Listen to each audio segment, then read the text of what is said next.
cesse en train d'anticiper le pire, que tu analyses chaque regard, chaque silence, chaque message auquel on ne te le répond pas immédiatement, et que tu as du mal à te détendre même quand tout va bien, alors ce sujet de podcast est fait pour toi.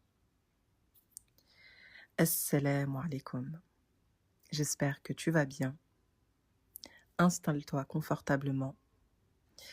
Prends-toi une tasse de thé, de café ou tout simplement un verre d'eau. Et bismillah. On va parler aujourd'hui de l'hypervigilance. Qu'est-ce que c'est ? Tu vois, c'est cet état d'alerte constant. Tu as l'impression qu'il y a toujours un danger qui va surgir à tout moment. Tu as l'impression que même quand tout va bien, il va se passer quelque chose. Comme si tu attendais la patate, comme on dit. Et subhanallah, d'être en hypervigilance constamment, c'est pas normal. C'est pas normal et c'est surtout épuisant. Épuisant parce que c'est pas un état normal de notre corps, de notre physiologie. Quand on est dans un état comme ça, c'est parce qu'en général, on a subi soit un lourd traumatisme, soit une situation de stress plus, ou des expériences, des épreuves répétitives qui nous ont plongé dans une blessure émotionnelle qui a fait qu'on s'est mis en état d'alerte. On a appuyé sur le bouton dans notre corps, état d'alerte activé, attention, danger. Comme si tu avais cette pancarte, attention, danger affichée constamment sur ton front. Et quand on est comme ça sur ses gardes toute sa vie, eh ben, on passe à côté de sa vie. Et ça vient aussi, cet état d'alerte, renforcer tes fausses croyances. Pourquoi ? Parce que tu n'es plus connecté à la réalité. Ton système nerveux est comme en panne, est comme détérioré. Et le système aussi de ton cerveau, qui est la partie préfrontale de ton cerveau, qui est la partie du raisonnement, de la perception de la réalité, pour que tu puisses, en fonction de ce que tu perçois, agir, donc prendre les bonnes décisions, et ce système-là, il est détérioré. Donc ta perception, elle est erronée. Donc tu vas percevoir, tu vas analyser des choses comme étant un danger, alors qu'elles ne le sont pas réellement. Et tout ça, en fait, ça va t'amener à... En fait, tu vas avoir une difficulté au quotidien à contrôler tes émotions, tes réactions. Tu vas avoir des réactions disproportionnées parce que ton système, en fait, préfrontal qui est, on va dire, le poste de contrôle qui sait, analyser, percevoir ce qui est bon ou pas, il est détérioré, en fait. Il ne va pas pouvoir faire son travail correctement. Et du coup, tu vas surréagir. C'est pour ça que des fois, une situation minime, après réflexion, tu dis, mais pourquoi j'ai eu une réaction comme ça, disproportionnée ? Pourquoi j'ai pété un câble alors que ce n'était pas réellement une situation qui en valait la peine, en fait. Et en fait, cette hypervigilance, elle te bloque dans un passé douloureux. Et ça te laisse dans une lutte, dans une fuite constante. Tu vois, c'est comme si t'avais vécu la guerre et que t'étais revenu, ton corps physique il est revenu, mais en réalité, ton esprit et la mémoire de ton corps a enregistré que tu étais encore sur le front. Donc ton corps, il n'a pas compris que tu étais en sécurité, que la guerre, elle était finie. Toi, c'est comme si tu étais tous les jours en guerre et que, voilà, t'attendais que la bombe, à tout moment, elle peut exploser. Donc tu prends tes précautions, tu es toujours en état d'alerte, tu es toujours sur tes gardes.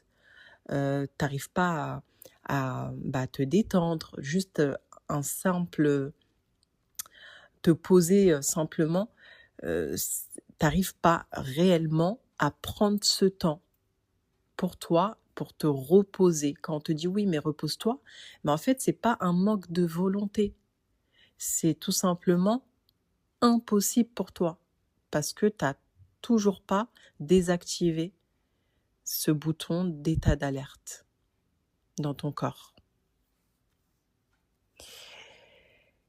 Le souci, c'est que ça a des conséquences lourdes. Cette hypervigilance, elle a des conséquences, des répercussions sur le long terme très lourdes. D'abord sur notre santé, que ce soit notre santé mentale ou physique. Ça t'amène un épuisement émotionnel, chronique, physiquement aussi, parce que en fait, ça te demande beaucoup d'énergie d'être dans un état d'alerte comme ça.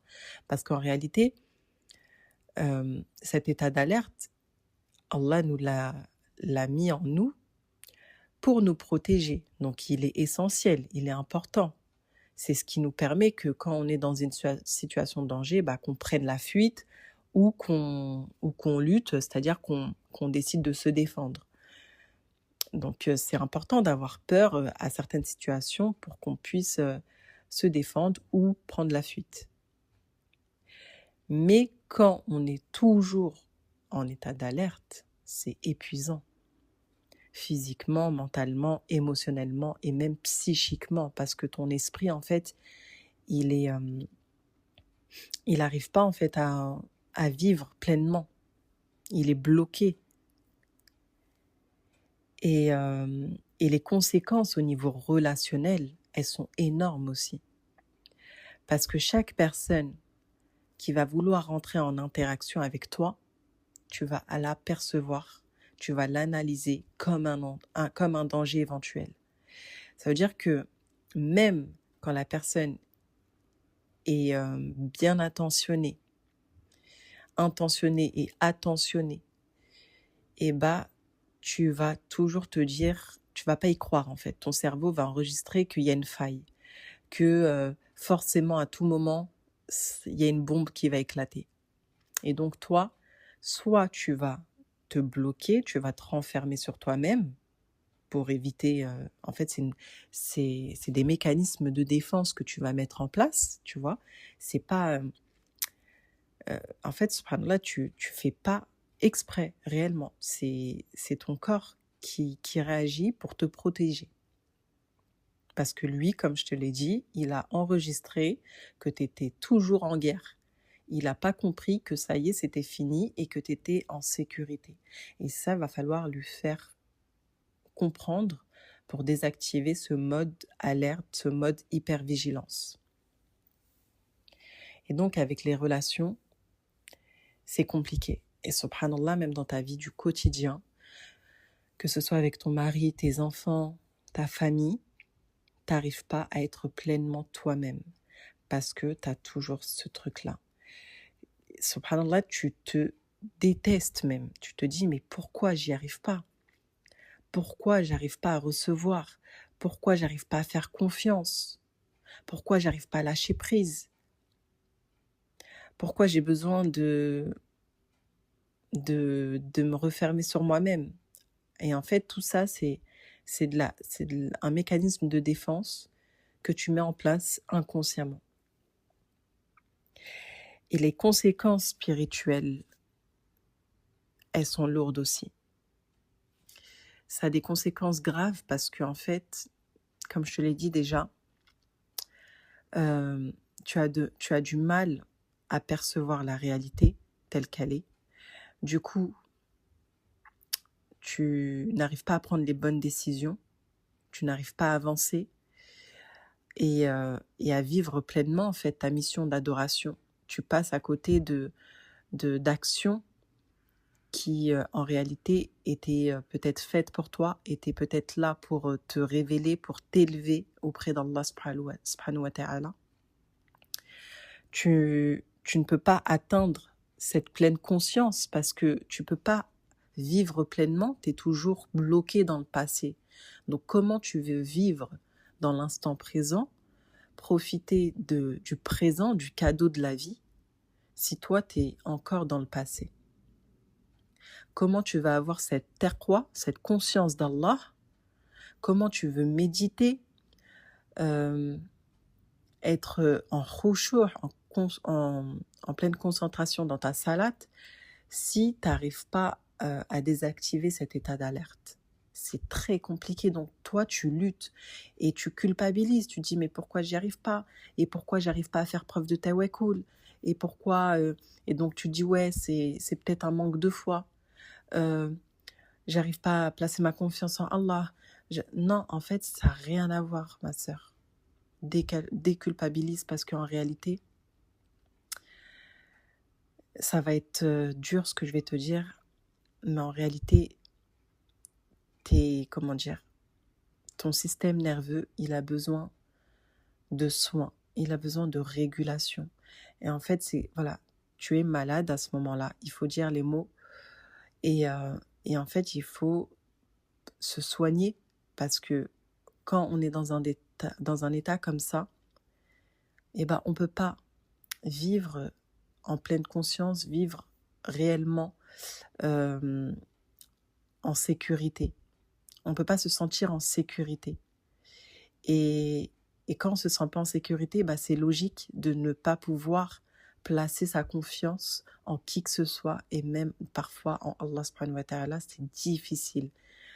Malgré toute la bonne volonté, malgré toute la bonne opinion qu'on a de lui, on va dire oui, c'est bon, je place ma confiance, mais en réalité, tu lâches pas prise.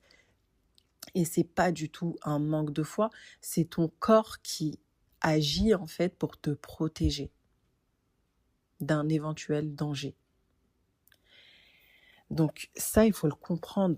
C'est essentiel vraiment à comprendre, à prendre conscience et à intégrer pour ensuite développer cette taqwa qui est essentielle dans notre adoration envers Allah subhanahu wa ta'ala.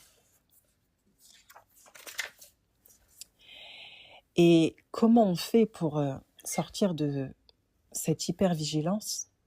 Souvent, on nous dit oui, il faut que tu réapprennes à mieux penser, il faut que tu te fasses une bonne opinion des autres, une bonne opinion d'Allah, il faut que tu lâches prise, tu te répètes que tout va bien. Non, non, en fait, c'est à ce niveau-là, quand on arrive à ce niveau-là, en fait, d'hypervigilance, en fait, là, c'est pas des ruminations, c'est vraiment physiologique. On est des êtres physiologiques, on a un corps.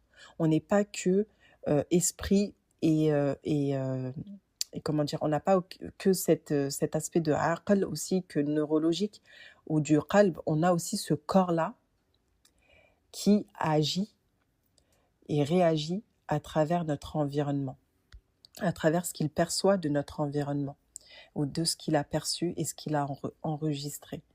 Et ça, c'est important de le comprendre pour pouvoir ensuite, en fait, agir en conséquence, pour pouvoir en sortir, en guérir. Et donc, ça passe pas par là, ça passe pas par les pensées ou quoi, c'est pas possible.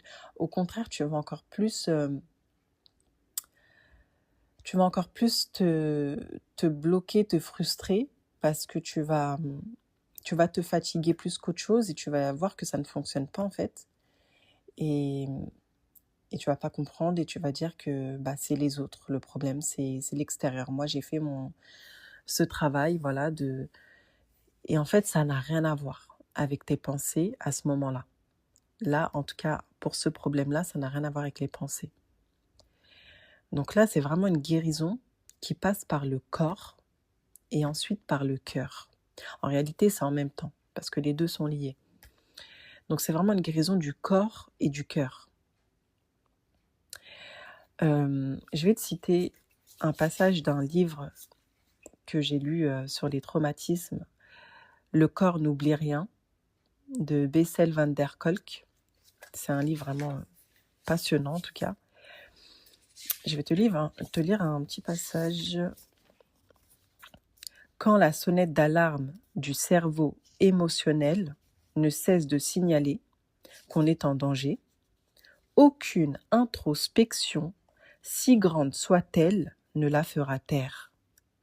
Tu vois, là, c'est pas moi qui te le dis, c'est des grands spécialistes qui ont étudié pendant des années, qui ont fait des études sur le corps, le cerveau, sur tout ça pour traiter le traumatisme et les grands stress post-traumatiques aussi.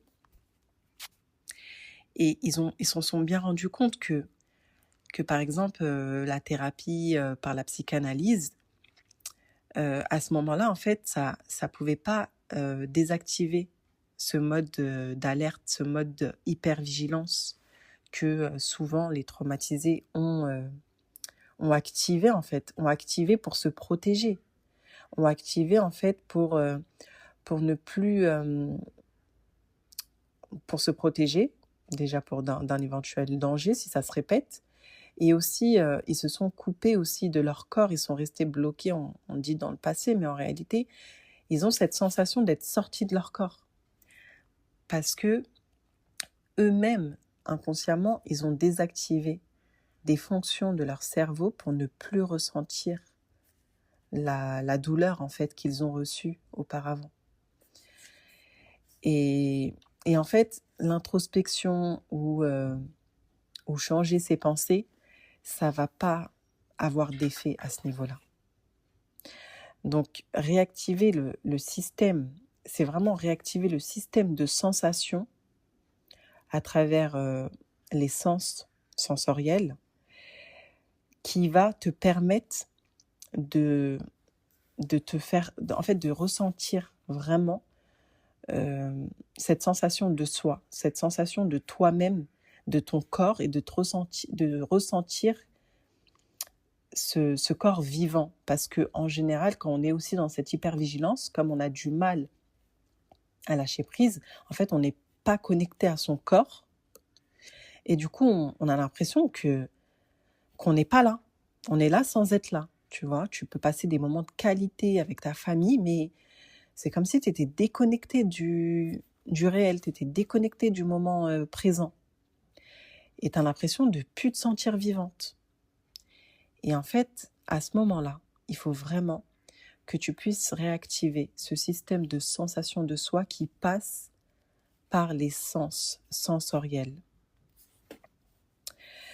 Parce que c'est à travers ça que tu vas pouvoir ressentir les informations que ton corps t'envoie pour pouvoir agir en conséquence. Par exemple, quand tu as froid, tu sens que tu as froid, tu vas agir, tu vas mettre un pull ou un gilet, peu importe.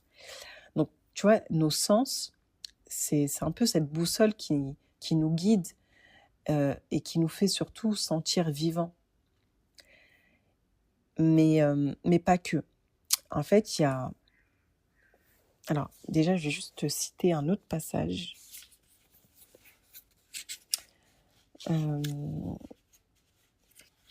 Page 171. Donc, voilà, comme on le disait, en fait, quand tu as subi un traumatisme, que tu as des blessures profondes, émotionnelles, que, voilà, tu as intégré, en fait, cette croyance en toi que le monde extérieur était un danger.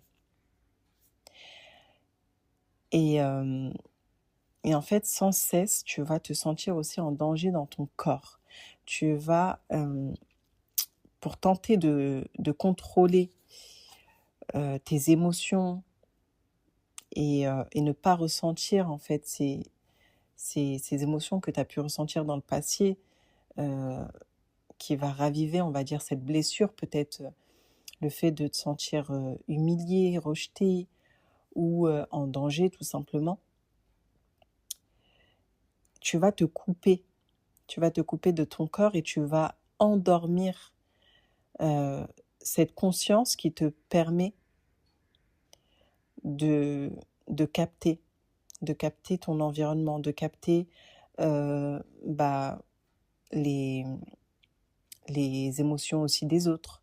Souvent, tu vas fuir même par le regard. Ça va être difficile pour toi de regarder une personne dans les yeux, d'être au contact même euh, d'une personne. Des fois, par exemple, ton mari, c'est peut-être ton cas, juste le toucher, c'est difficile d'être tactile pour toi. Et c'est pas parce que tu n'as pas envie ou que tu ne l'aimes pas. Au contraire, et des fois, tu te dis, mais j'ai envie d'être tactile avec lui, j'ai envie d'être câlin. euh, et, mais subhanallah, tu n'y arrives pas. Tu sens qu'il y a un blocage. Ton corps, subhanallah, tu as envie, tu y vas, mais tac, tu es bloqué. Comme si tu étais paralysé. Et en fait, ça, inconsciemment, c'est des mécanismes que tu as mis en place pour te protéger, des mécanismes de défense. Et tu es devenu, sans même t'en rendre compte, un expert en fait, d'endormir tes sensations. Tu n'arrives plus à ressentir. Et ça peut même des fois aller très loin quand ça perdure dans le temps, même au niveau des relations sexuelles. Tu n'arrives plus à lâcher prise et tu n'arrives plus du tout à ressentir quelque chose, même lors des rapports. Pourtant, on va dire tout est bien fait correctement. Tu, voilà, tu aimes ton mari, il a de l'affection pour toi, il est tendre, il y a tout et tu comprends pas pourquoi tu n'arrives pas à être présente, tu n'arrives pas à être là. Tu es coupé, vraiment, tu es coupé de ton corps, tu es sorti de ton corps et des fois ça peut même être avec tes enfants. Tu as envie d'être voilà, de les prendre dans tes bras et tout, mais c'est comme si que tu te forçais, ou des fois tu n'y arrives tout simplement pas. Et tu culpabilises parce que tu dis, mais c'est ma chair, c'est mes enfants, je les aime plus que tout et j'arrive pas à juste les prendre dans mes bras. Je suis pas normale, je suis folle. Non, en fait, tu t'es juste protégé et ton corps, il a enregistré que tu étais encore en danger. C'est juste ça le problème, ma sœur. Et le souci, c'est qu'à force de faire ça, en fait, tu t'es coupé de toi-même. C'est comme si la partie voilà, ta partie du soi, toi, tu l'avais cachée. Tu l'avais cachée, en fait, pour te protéger. Pour que tu puisses illustrer mieux, voilà, tu as cette petite fille qui est toi quand tu étais petite. Et c'est comme si tu avais pris cette petite fille qui est toi et tu l'avais cachée pour qu'on puisse plus l'atteindre, qu'on ne puisse plus lui faire du mal. Mais du coup, comme tu t'es caché, en fait, cette petite fille, c'est toi, tu t'es caché, t'as oublié de sortir de cette cachette, en fait. Et au fur et à mesure, en fait, tu t'es oublié, tu l'as oublié. Et du coup, bah, au fur et à mesure, tu n'arrives plus à être toi, à être là et à vivre ta vie pleinement. Donc ouais, je sais que c'est dur d'entendre tout ça, mais c'est réel et c'est important d'en prendre conscience pour pouvoir en sortir. Alhamdulillah, il y a des solutions. Alhamdulillah, on a des outils concrets. Comme je te disais, c'est une guérison du corps et du cœur. Alors, le cœur, ça passe vraiment par la purification du cœur, d'abord des fausses croyances, pour remettre au centre Allah subhanahu wa ta'ala dans ton cœur. Et il y a des formes de dhikr aussi puissantes comme la hawla wa la quwwata illa billah. Quand tu te sens vraiment oppressé, angoissé, en danger, tu te remets en la puissance d'Allah. Et ça, c'est vraiment dans le cœur qu'il faut vraiment imprégner cette sécurité dans ton cœur, que c'est Allah qui en fait qui te protège. Mais comme je te disais, on est des êtres aussi physiologiques, donc ça passe par le corps. Tout à l'heure, je te disais, c'est cet aspect sensoriel, mais pas que. Moi, à travers la thérapie d'habitat, parce que de base, si tu ne le sais pas, je suis architecte d'intérieur et à travers mes années d'expérience, j'ai pu me rendre compte que l'environnement extérieur en général a un impact sur notre santé, mais encore plus notre maison.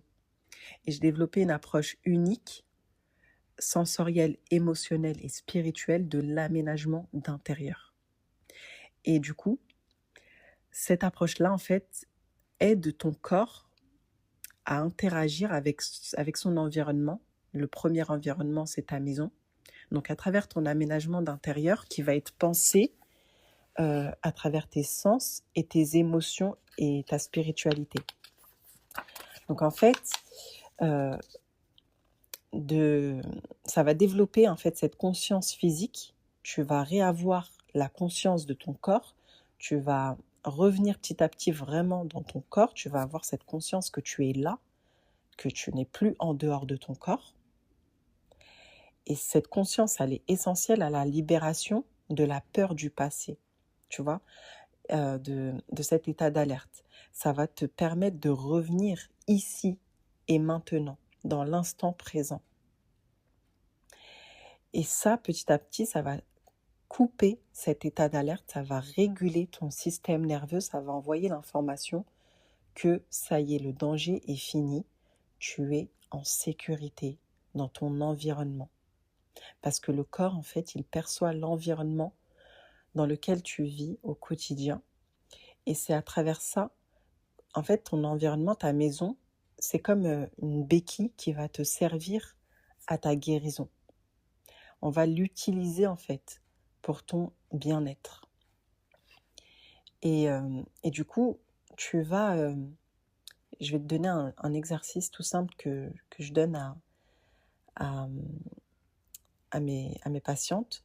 En fait, tu vas prendre quelques échantillons dans ta maison de matières, de matériaux, par exemple des textures différentes.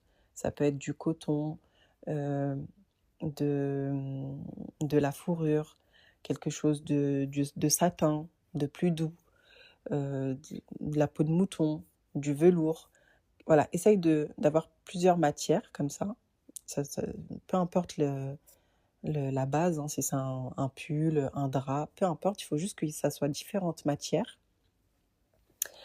Ça, c'est pour voilà, les matières, les textures. Ensuite, les matériaux, tu peux te servir, voilà, tu peux prendre un peu du bois, de la porcelaine, du marbre. Donc ça, souvent, on peut le retrouver dans les ustensiles de cuisine, dans la vaisselle, dans les planches de bois à découper, même dans le plan de travail.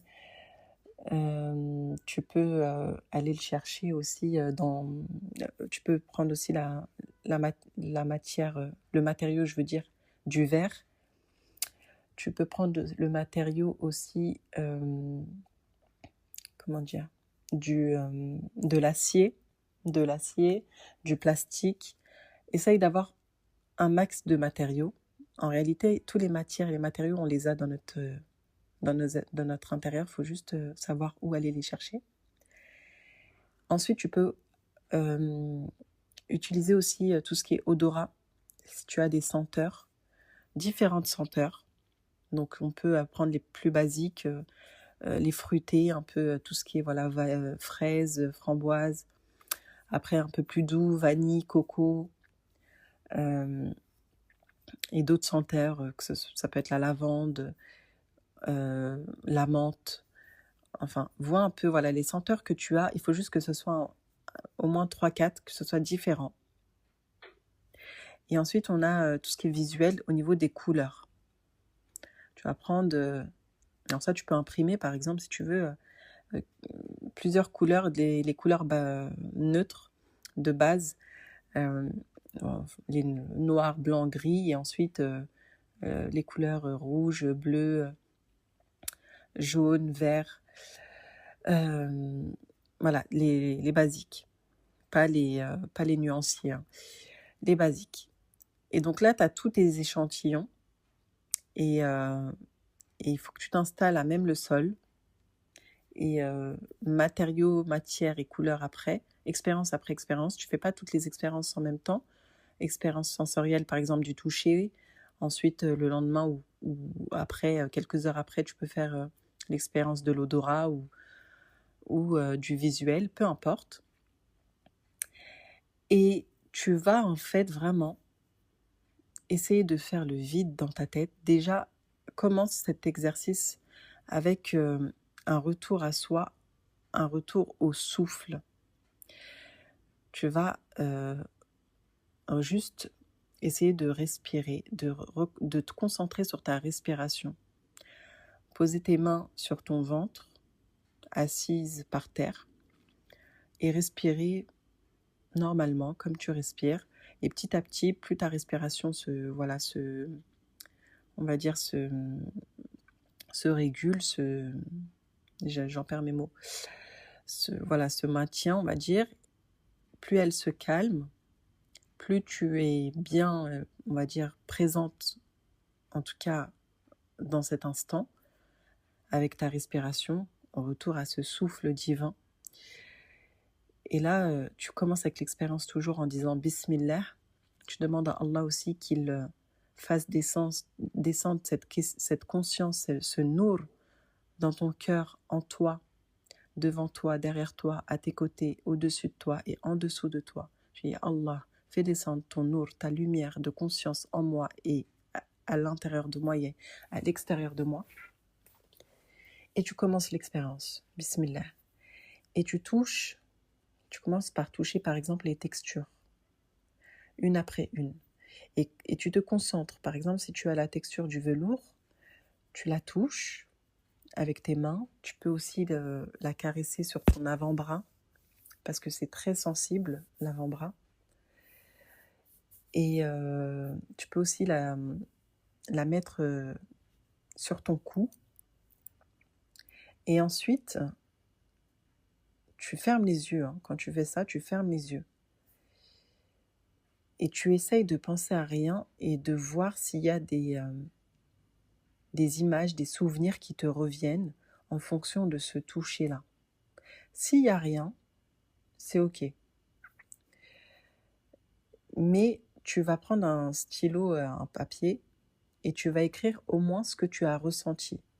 Est-ce que c'était agréable? Est-ce que c'était pas agréable? Cette matière, qu'est-ce qu'elle te fait ressentir? Est-ce que déjà tu te sens bien au contact de cette matière? Et si c'est pas le cas, tu le notes. Tu notes tout de toute façon. Qu'est-ce que tu as ressenti? Est-ce que tu as peut-être ressenti un oppressement dans ta poitrine, ou des fourmillements, ou des bulles dans ton ventre, ou peu importe. Toute sensation que tu ressens, tu la notes. Si tu as, comme je t'ai dit, vu des souvenirs, des flashbacks qui ont apparu dans ta tête juste au toucher, tu le notes. Et en fait, ça va te permettre de faire le lien entre tes sensations physiques à des événements psychologiques que tu as vécus. Et ça va te permettre de renouer avec toi-même et de ne plus avoir cette sensation d'être en dehors de ton corps. Et ça va surtout te permettre ensuite de te servir de ces matériaux, de ces matières, de ces odeurs à ton avantage. C'est-à-dire que tout ce qui est désagréable ou quoi, tu vas le savoir et tu vas le mettre de côté. Et tout ce qui est agréable pour toi, tout ce qui a un bon indicateur, ou qui est peut-être relié à un souvenir fort émotionnel que tu as besoin, qui te booste, qui te fait du bien, tu vas t'en servir dans ton aménagement d'intérieur. Et au quotidien, en fait, ça va te envoyer un signal à ton cerveau, un signal à ton corps, à la mémoire de ton corps, que tu es en sécurité. Parce que quand ton cerveau, à travers le visuel, à travers le toucher, le ressenti, les odeurs qu'il va sentir aussi, il va se sentir bien, et de plus en plus, tu vas voir au fur et à mesure des jours, tu vas avoir un bien-être profond, naturellement, juste à travers ton environnement. Et ça va permettre de réguler ton système nerveux et de désactiver cet état d'hypervigilance. Je ne sais pas si tu me comprends. En tout cas, si tu as besoin de plus d'informations, si tu as besoin de plus d'éléments, sache que tu peux me contacter via Instagram, via ma page sabrina.bordas. Tu peux me contacter aussi par mail directement, si tu as besoin d'être accompagné. Je le ferai avec plaisir. Mais sache que c'est vraiment une approche unique que j'ai mis en place et qui a pu aider de nombreuses femmes, alhamdoulilah, par la grâce d'Allah. Des femmes qui étaient en dépression, des femmes qui pendant longtemps ont subi leur traumatisme du passé, qui n'arrivaient plus à en sortir, qui avaient tout essayé et qui, subhanallah, à travers ce pouvoir qu'Allah nous a donné, nos 5 sens, en les reliant à nos souvenirs ou à des sensations émotionnelles, parce que nous sommes des êtres émotionnels, et ça leur a permis vraiment de débloquer des choses, et ensuite elles ont pu utiliser tout ça à leur avantage, à leur chemin de guérison. Par exemple, je te prends un exemple d'une patiente que j'ai eue. Subhanallah, quand elle a fait l'expérience sensorielle avec les matériaux, elle s'est rendue compte que la matière comment on appelle ça, de la peau, c'était la ah là là, comment on appelle ça là, la peau de, non, c'est pas la peau de mouton, je dis n'importe quoi.